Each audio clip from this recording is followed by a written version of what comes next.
Hi hello everyone. இன்னைக்கு நாம பார்க்க போற டாபிக் ஆறுமுகன் முருகனை.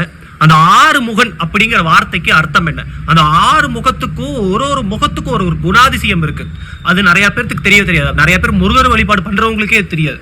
இந்த ஆறு முகத்தோட குணாதிசயங்கள் என்னங்கிறது தான் இந்த வீடியோல நான் சொல்ல போறேன். இந்த வீடியோவை புதுசா பாருங்க, பயன்பெறுங்க. இந்த ஆறு முகனுடைய குணாதிசயம் என்னன்னா, உங்களுக்கு முதல் முகத்தை பத்தி நான் உங்களுக்கு சொல்றேன். கூர்மையான புத்தியும் தெளிவா முடிவெடுக்கக்கூடிய திறனும். இது முதல் மனம். ஓகேவா? இதான் முதல் முகம். இரண்டாவது முகம் எடுத்துக்கிட்டீங்கன்னா, உங்களுக்கு கொள்கை, நல்ல ஒரு தீர்க்கமான கொள்கை, அதே சமயத்துல ரொம்ப அகண்ட பார்வை, விசாலமான ஒரு பார்வை வைத்திருக்கக்கூடிய குணாதிசயம் தான் இரண்டாவது முகம். மூணாவது முகம் எடுத்துக்கிட்டீங்கன்னா, உங்களுக்கு டிட்டர்மினேஷன்.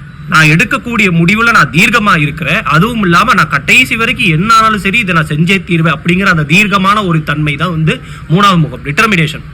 நாலாவது முகம் எடுத்துக்கிட்டீங்கன்னா, உங்களுக்கு கரேஜ், பயத்தை தாண்டி செயல்படக்கூடிய திறமை. பயத்தும் யாருக்குமே பயம் இல்லாத ஒரு மனிதனோ இல்ல ஒரு ஜீவராசியோ இந்த உலகத்துல யாருமே கிடையாது. மனிதனா பிறந்தாலும் எல்லாத்துக்கும் பயம் இருக்கும். ஆனாப்பட்ட ராமபிரானுக்கும் இருந்திருக்கு, கிருஷ்ண பரமாத்மாவுக்கும் இருந்திருக்கு, எல்லாத்துக்கும் இருந்திருக்கும். ஆனா அந்த பயத்தை தாண்டி உங்களுடைய தெளிவான மனநிலையோட செயல்படுத்தக்கூடிய உங்க செயல்திறன் தான் வீரம்.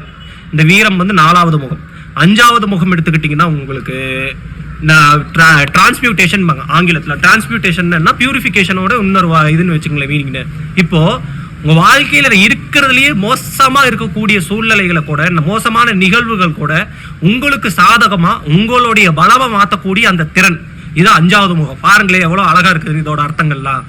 ஆறாவது முகம் எடுத்துக்கிட்டீங்கன்னா, உங்களுக்கு நர்ச்சரிங், அதாவது அன்பு, அரவணைப்பு, ஒரு விஷயத்தை அதோடைய முழு சக்திக்கும் திறனுக்கும் வளர்த்தக்கூடிய அந்த திறன்.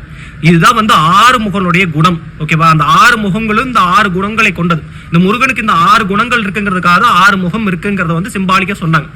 அப்போ இவரை வழிபடும் போது ஓம் சண்முகாய நமகங்கிற அந்த மந்திரத்தை சொல்லி வழிபடும் போது இந்த ஆறு குணாதிசயங்களும் உங்க வாழ்க்கையில கிடைக்கும். இது கிடைக்கிறது மூலமா உங்களுக்கு சகல வெற்றியும் உங்களுக்கு வாழ்க்கையில கிடைக்கும் அப்படிங்கிறத நான் வேண்டி இந்த வீடியோவை நிறைவு செய்கிறேன். தேங்க்ஸ் ஃபார் வாட்சிங் this video guys. I will see you in the next video. Bye.